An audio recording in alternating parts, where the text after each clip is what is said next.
Hey, I'm Jason Friedlander, Senior Director of Product Marketing here at Verizon Media. Welcome to our NAB 2019 recap, where OTT is going this year. So thanks for joining us this morning.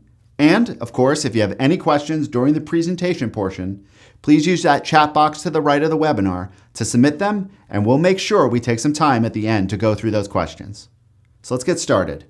At this year's NAB, like in past years, broadcasters continue to examine this transforming business we're in. It's a place where we can meet with peers to reflect on what we've accomplished since the last year and explore the halls of the convention center to find new ways to engage audiences and manage our workflows. This year seemed a lot like last year. There wasn't a major takeaway, but a lot of historical buzz started to show real-world use cases.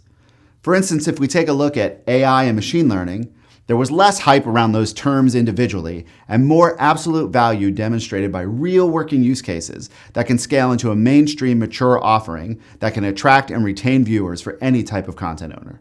Some of these insights will help you resolve old challenges with new approaches, create greater insights you can use to develop new experiences, and harness innovation so you can launch streaming services faster and better. So let's jump right into some of the themes that really stood out to us at the show. We were losing money on video, both on the local side and a little bit on the national side, but more on the local side. So it was expensive to produce. We had very expensive encoding costs with our current provider, and it was kind of a one-size-fits-all shop. One of the biggest issues we had when we were really going out and looking at a new vendor to come in was around server-side ad insertion and around true dynamic delivery of content. So we wanted to know that we could go out and find someone that could deliver a full suite product that allowed us to stitch content together and deliver it as seamlessly as possible to our consumers. We want to make sure this is as fast and efficient, as easy as possible for our viewers.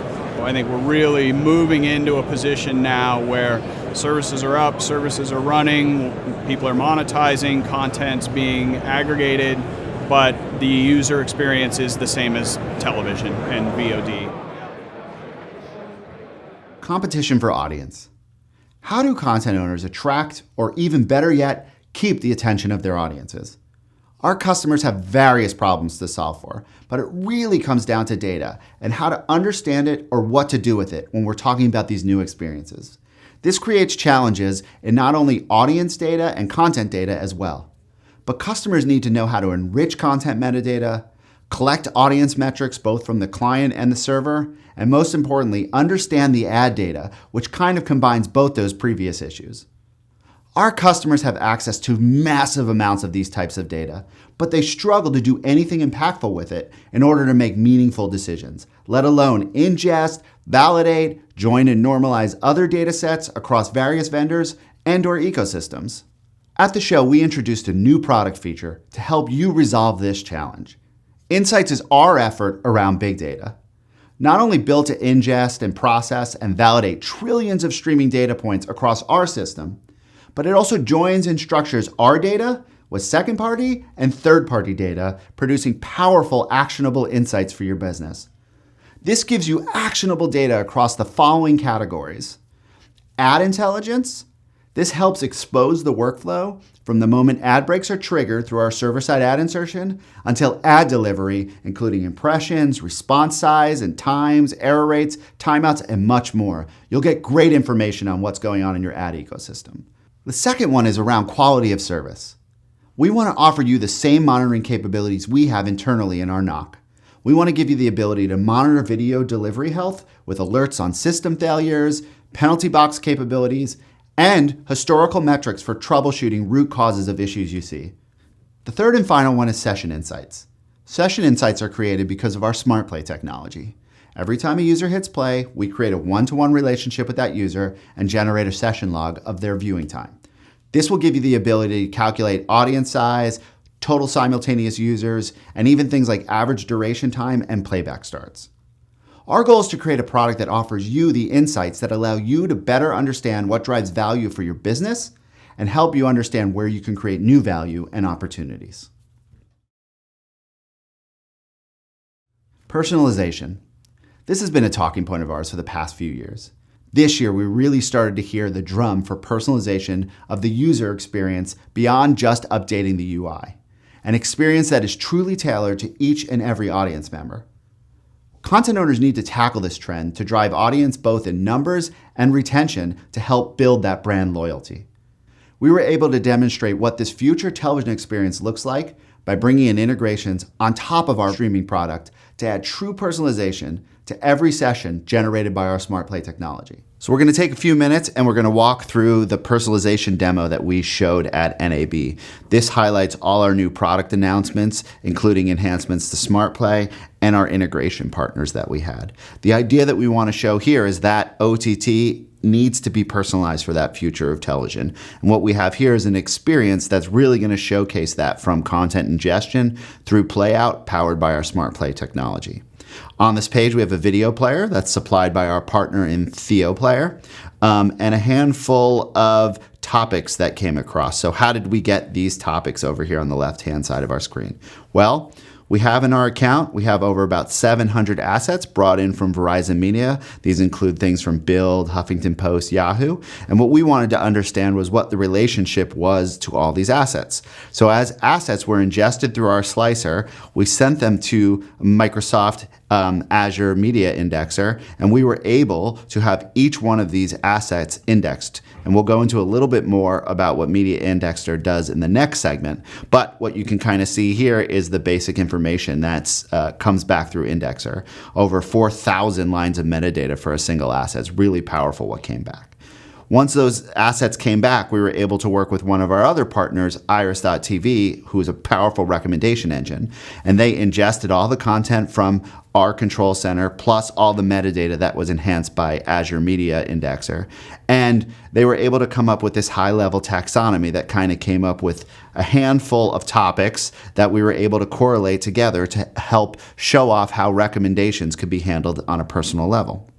So if we go back to the UI that we had over here, as you can see, we've highlighted what the top 7 or 8 topics that came back across all the assets we have living in our account. Okay, so what we're going to take a look at now, back on this UI, is the culmination of all these services and integrations put together. So as a reminder, the content's gone through our slicer, it's been encoded, it's been sent to Azure Media Indexer to be indexed and metadata enrichment. That metadata and our content has been sent to our partner at Iris.tv, and now they've created the taxonomy and they're ready to give me recommendations powered to me. So we've taken about the top 10 or so topics that relate to all the content we put in the system. And in this case, I want to come to this content owner and I said, I want an experience around entertainment. So I'm going to click the entertainment button here. And what's happening is we're calling Iris TV. We're waiting for them to give us the content back. And as you can see, it's come back. And now I have a 4-hour and 5-minute long personalized linear experience for me. It kind of looks like a playlist here, but what this really is what our partners at TheoPlayer built is a personalized video player with a personalized EPG. So I can jump to any of the content in this experience at any given time. But for a content owner, what this creates is a single asset. It's over 4 hours long. That's made up of multiple parts that the customer is interested in. And as you can see, it contains all the ad markers and rules for playback. So for end users, you're getting this prolonged experience that lets you lean back, watch TV as if you would on a broadcast channel, and also gives you this personalized experience that you traditionally could not get with television. It really is what the future of TV looks like. This is a place where we were able to show real innovative value to anyone who visited our booth at NAB. The Media Indexer integration really sparked some exciting discussions about the future of OTT personalization beyond just that advertising. One customer even told us, if I could target my audience individually, I could do all sorts of things to improve their experience and build that brand loyalty I need. A lot of content providers have a large inventory, a history of all these videos or productions that they've made. It just goes and sits on a shelf and does nothing. Video Indexer allows you to ingest that into a cloud environment and run all kinds of analytics on that data. Actress or actor, setting of the frame, car or dress in that. We can capture all those moments so that someone who's producing new content can then go back and aggregate that and use that stuff in future content. Streaming services need to be different than traditional television, and personalization is not just ads anymore. And viewer engagement builds that loyalty. You combine these together and you're going to get a great experience.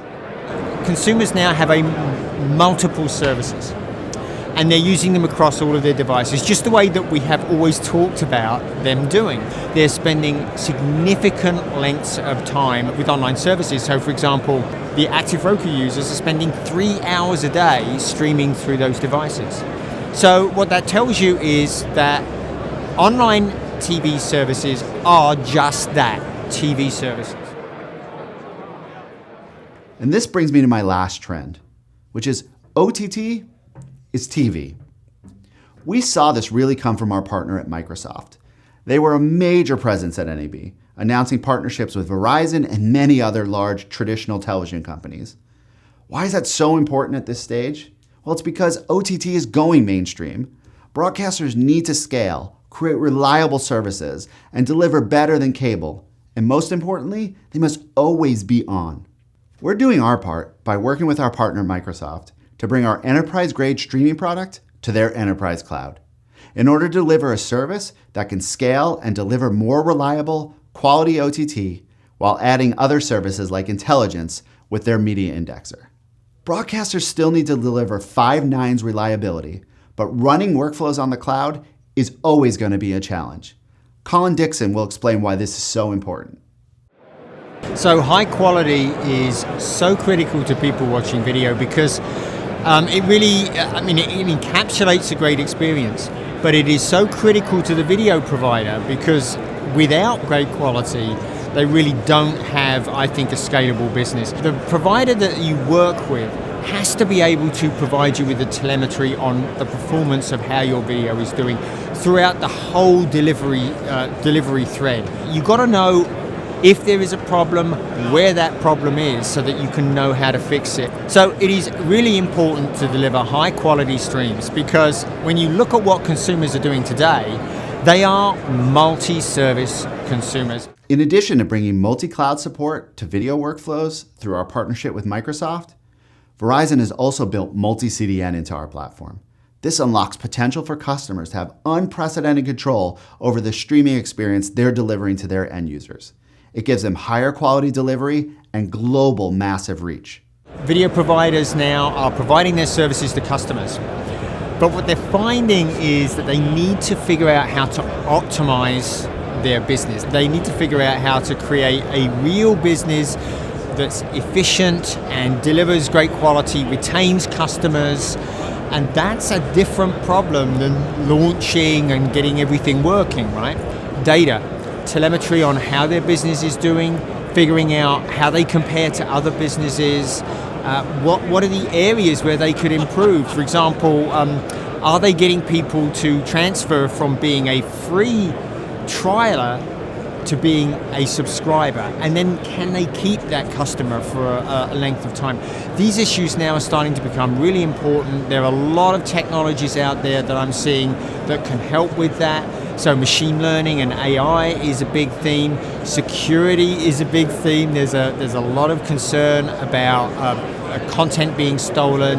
So there's a lot of security solutions out there. And all of these will help optimize businesses and make them more efficient, make them more profitable. These are obviously not all the challenges that video providers face. In fact, it's probably just a small fraction. But these have proved out to be the issues for many of our customers that talk to us at NAB. Hopefully this webinar has provided some insights into real-world solutions that Verizon Media can provide to you and your business in addressing these challenges. So, at this time, let's open it up and take some questions from those tuned in.